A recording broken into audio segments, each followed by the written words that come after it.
আজ বিশ্ব মানবাধিকার দিবস। দেশের বিভিন্ন মানবাধিকার সংগঠন মানববন্ধন, আলোচনা সভা সহ নানা কর্মসূচির মাধ্যমে দিবসটি পালন করবে। দিবসটির এবারের প্রতিপাদ্য মানবাধিকার আমাদের নিত্যদিনের অপরিহার্য। ১৯৪৮ সালের এই দিনে জাতিসংঘের সাধারণ পরিষদে মানবাধিকারের সর্বজনীন ঘোষণাপত্র গ্রহণ করে। পরে ১৯৫০ সালের ১০ ডিসেম্বর দিনটিকে জাতিসংঘ বিশ্ব মানবাধিকার দিবস হিসেবে ঘোষণা করে। এই ঘোষণার মাধ্যমে স্বীকৃত হয় মানবাধিকার সবার জন্য সমানভাবে প্রযোজ্য। জন্মস্থান, জাতি, ধর্ম, বর্ণ, বিশ্বাস, অর্থনৈতিক অবস্থা কিংবা শিক্ষাগত যোগ্যতা নির্বিশেষে মানবাধিকার সর্বজনীন ও সবার জন্য সমান।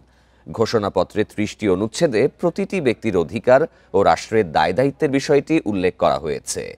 এই ঘোষণাপত্র গ্রহণের দিনটি প্রতিবছর বিশ্বব্যাপী মানবাধিকার দিবস হিসেবে পালিত হয়ে আসছে।